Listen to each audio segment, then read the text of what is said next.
Marcos, how are you doing? It's been a while. Hope you are doing great. Okay, last time we were on trade union, but due to time we were unable to go through the topic. We saw what is a trade union, we saw the types of trade union, the craft union, the white collar union, and so on and so forth. We saw why do workers make wage claim. We gave reasons for that, but we did not look at factors affecting the strength of a trade union. Factors affecting the strength of a trade union. That is what we'll be looking at today. We said a trade union is an association of a group of workers who are there to fight for their rights and interests. And this association of workers, they have representatives, the executives. The executives are the elected ones that are there to fight for their workers' rights and interests. And now, how can these trade unions or how can this association have strength or have ground or have power to fight for their rights? There are some reasons that I have advanced that will show you how they can have strength or the factors affecting their strength. And first of the reason is number of members. You know, when the members are many, when we have so many members, there are definitely going to be more strength because more people, more work is to be done. So number of members is also an important factor that gives strength or power to the trade union. But when the members are few or are limited, the trade union will not have the strength, will not have the strength to carry on the activities effectively. But when we have a good number of them, definitely they are going to have a strength because in terms of contribution, they will do the contribution easily. Ideas will easily come out, and they will think together, and they will take a better solution or decision together with their executive. So the number of trade union is also very important. The next issue that gives the strength is the high level of output. What do you mean by output? What they are producing, what they can show when they are working in a firm. For example, we are teachers, white collar union. Our output will be the success of our student at the end of the academic term or the end of a final exam. So when the number of output is high, definitely they are going to value us, the teachers, because they know that we are doing the job the way it is supposed to be done. The level of output is important. When the output is high, definitely they are going to have a strength. I just gave you an example of teachers. If our results, our students are performing like what happened in the last Cambridge exam, our students did perform well. It has given the teachers or our teachers here, who are like, for example, a part of the trade union for white collar union, that have given these teachers the power, the zeal, the opportunity to do more because the output was productive or was good. That is an example. With this type of situation, the trade union is going to have the strength because they know that the output is good. Another issue is the high level of skills or consistent demand for the product. Let's start with consistent demand for the product. Now, if a firm or a trade union that is producing or working under a firm, their output is always, when the demand is high, what happens? In demand and supply that when the demand is high, normally production tools need to double. Now when the demand is high, then the demand for the product is high, definitely the producers, they are going to support or to work hard in order to produce that good. And when the trade union or the firm realize that this trade union their products are highly demanded, they are definitely going to value them. And as they are valuing them, that is also giving them a strength. So the high demand or consistent demand for that product gives the trade union a strength, because they will be valued by their employer, because what they are producing is of essence and the demand is high. With that, it gives them the strength, and this strength is there to make sure that in case they need something, they can negotiate amicably with their employer. But when the trade union is there without that strength, the employer will see that no, this man is of no value to me, and at any time they can molest them, do whatsoever they want, disrespect them, and maybe there will be no respect of human rights. But when this output, they are there and these strengths are there, it gives them high bargaining power. We are going to see what is bargaining power. Another issue is the high level of skills.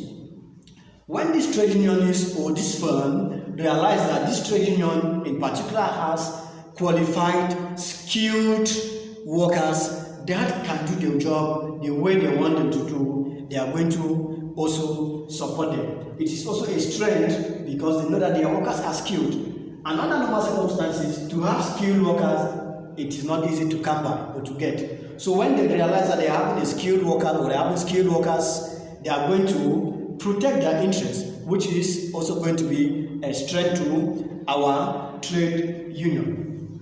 Those are some of the factors that affect or that are affecting the strength of a trade union. We are going to look at benefits of a trade union.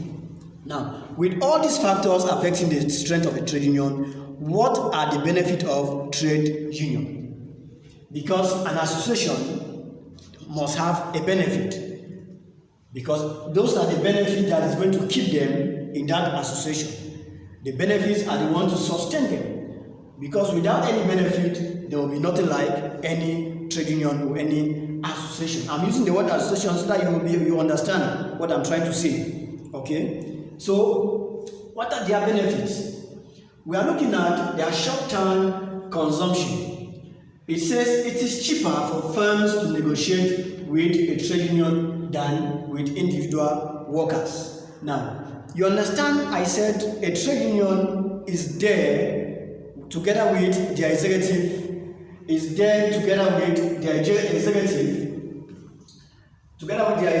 or with the support of their executive, to see that their members are well taken care of.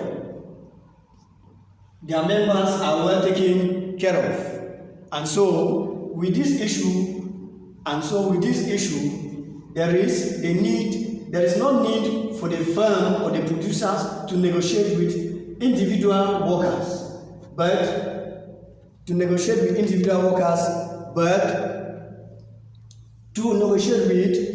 the trade union members. So when they negotiate with the trade union members, it is better than negotiating with individual members, because when you negotiate with individual members, it is going to take more time than with the general members.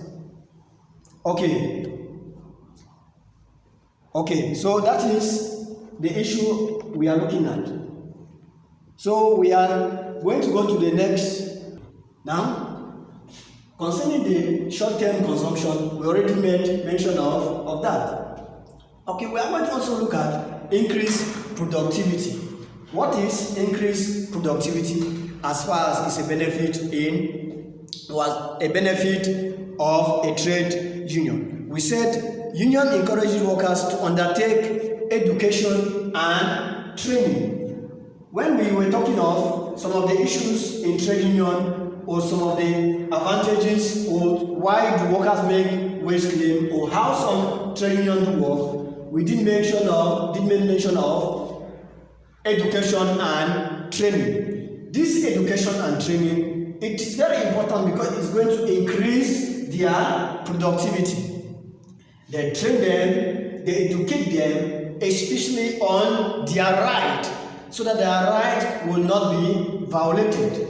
They train them on different skills. If they see that the skills they have is not efficient enough, they are going to train them to be what they want. Those are some of the advantages or benefit of a trade union. And with this increase in productivity, that is as a result of the training and the education, is a benefit of a trade union. With these issues, each and everyone will be eager to be a member of a trade union because these are some of the advantages he or she is going to receive as a member in that trade union.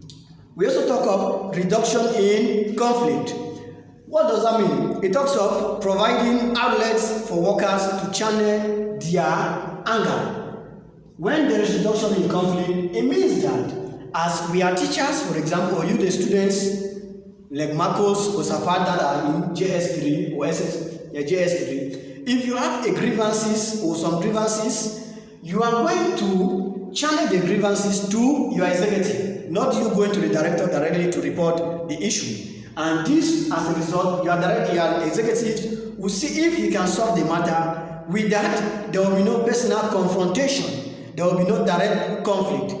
If the matter will be more than your executive now is going to take it to the director. Say, my director, this is what my student in SS or JS3 are going through. This is going to reduce our conflict between third parties and so on and so forth, because you have a channel, you have a way to go through with your grievances. That is the one of the benefit. And this is very important because these are some of the issues that are destroying our companies, our associations. But if this can be controlled, it's going to reduce the conflict or reduce the problems you are going to be having among you, the students. So it is also very important. So from benefit of trade union, we are going to look at industrial action. What do we mean by industrial action? This trade union, as I earlier told you, they are working somewhere. Now, if this trade union decides what they are industrialists or they are workers, either producing goods or service, if they decide to take action, what are the action and what are the types of action they can take? That is what we are looking at. Those trade union members or trade unionists, if they want to take action, be it on an issue that has not been resolved, what are the type of action they can take as workers? That is our bone of contention now. We have overtime ban. What do we mean?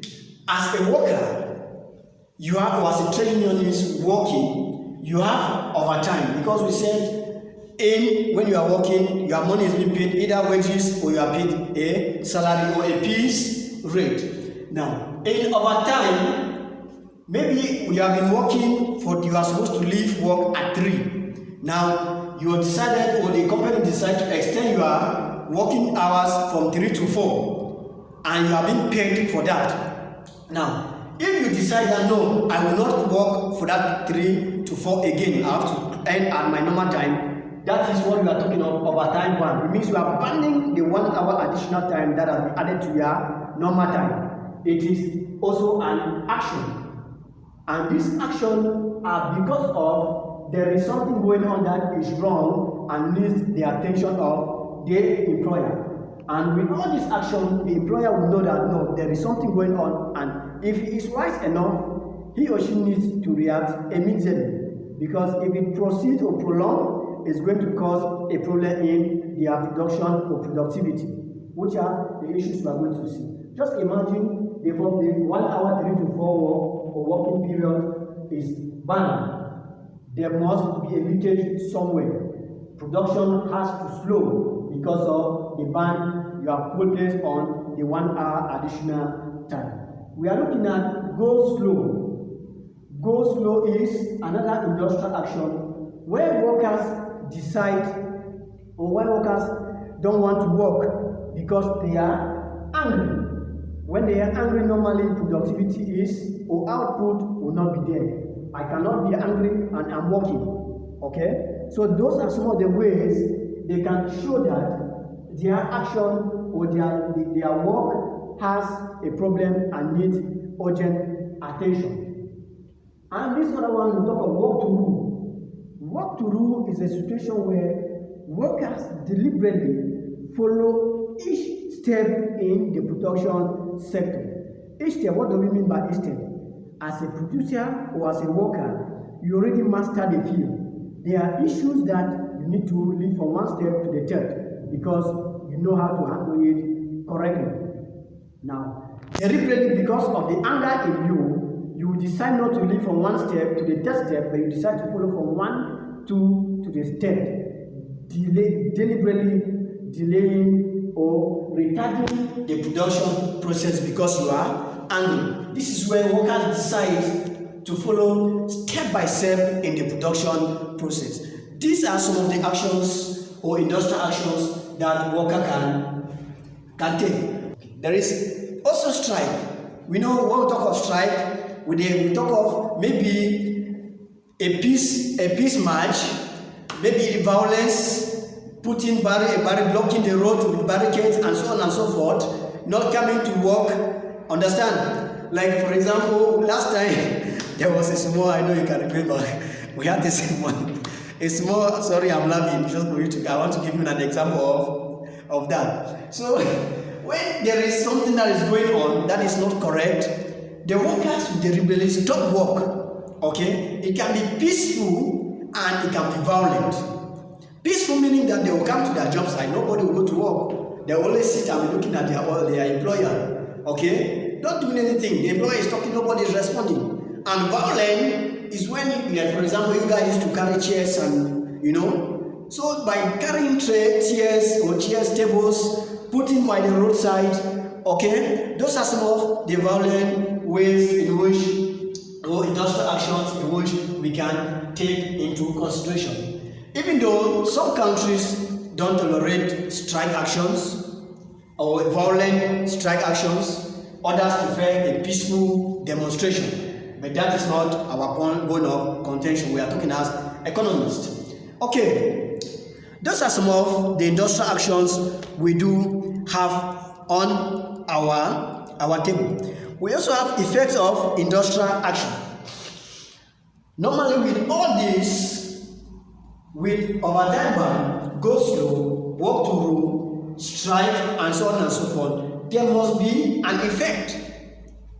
I said it can be violent, and when there is a violent demonstration, somebody must be injured. When there is no work, production must also suffer. So we are looking at those effects on some issues. We are looking at on the part of the firms and on the part of the union members. So, on the union members. So we are going to end there for now, and in your notes, I'm going to send you some of the effects, and the effects are not that difficult. Any question, if you have any question, any doubt, please, you let me know. I thank you very much. I have not seen your assignment. Please endeavor to submit. Okay? Thank you. Stay blessed.